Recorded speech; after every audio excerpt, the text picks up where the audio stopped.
Now, when it comes to editing your photo, the one thing that we're gonna just spend a little time on is just adjusting some things. So if you go up to the top toolbar right here, there's file, there's edit, there's page, there's layer, there's select, there's also adjustment. There are some different things that you can do. So I can adjust the brightness and the contrast. The brightness is literally just how bright I want my photo. If I go to 100, it's really bright. If I go to negative 100, it's darker. The contrast is what is the difference between my darkest and my lightest image. Right now, my dark is really dark and my light is really light. So the contrast between the two is pretty big. That's at plus 100.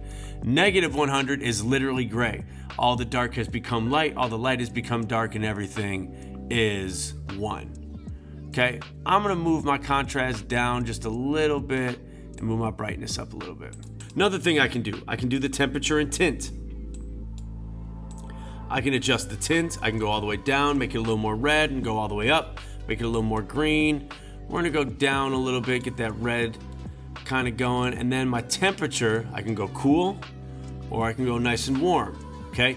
This is where you can really adjust some of that white balance. If you messed up your white balance, you can fix this with your temperature. So we're gonna go down a little bit on that. I can also change my hue and saturation. Once again, I can change my color completely. If I go all the way up or all the way down. Saturation is how saturated you want your colors to be. How red do you want your red to be? How green do you want your green to be? Notice as I move it upwards and to the right at plus 100, that red is really red and the blue on the soccer ball is really blue. If I move it to the left, everything gets really black and white. Desaturation is in fact turning your photo black, white, and gray. So we're gonna make it a little more saturated. Then once again, my lightness, I can change it so that it's super bright, super dark. I'm gonna go like +2.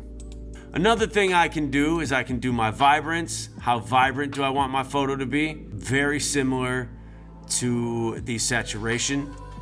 But even when I go all the way to the left on it, you can see that I still see a little bit of the red in the rim. So let's go up to 9. I can also adjust the color balance, so I can move the reds, I can move the greens however I want, I can move the blues. That's in the midtones. I can also do it in the highlights, I can do it in the shadows, and that is just playing around with the colors. Okay? I can do some highlights and shadows and adjust those. And then I'm also going to be able to adjust my exposure. The exposure is I can make it a little bit brighter when I go with that. All the way to the right, super bright, all the way to the left, a lot darker. The exposure is our exposure trinity. So we can adjust that exposure a little bit in post. So say that's what I want. Okay, I just added a lot of different things. If I look over here on this history, I can go up and see all the different things I've done. This is what it looked like when it opened. This is what it looked like when I added the brightness and contrast. And this is what it looked like after each subsequent adjustment that I made. Here's the original photo. Here's what it looked like after I edited it. Look at, I mean, I did a lot of work to make it just look a little bit different. So that is just some of the things you can do over here. You want to make sure that you have that history. If for some reason that history goes away, you're going to go up to your view and you're going to go and make sure that your history panel is there. Okay? Awesome. That is your basic, just like what adjustments can you make. You can also do some filters. I can do some like glitches if I wanted to. I can make a vignette, and vignette will actually like darken the corners if I wanted to. That's something you could do. I can do some pixelation if I want and make this a little pixelated. I would save that for your wildcard. There's all kinds of fun things. Halftone, once again, that's a wildcard photo right there. One of the cool things that Pixlr has is if you go to the filter, you can actually go to the effect library and you can do some different stuff. Like you can look here and like, oh, I think I want this to be a Friends type of effect. And then you can scroll through and find different effects that you want. And like, oh, there's Josh. Boom, that's fun. Oh, there's Lucas.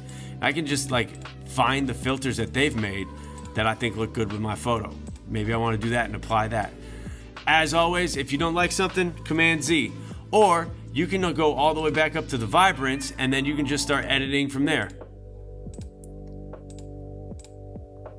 Now, I can go from there. If I want to go Command Z, I can just go back to vibrance, okay? Those are some of the things I can do in Pixlr that are just going to adjust the light, the exposure, the shadows, the contrast in my photo in Pixlr.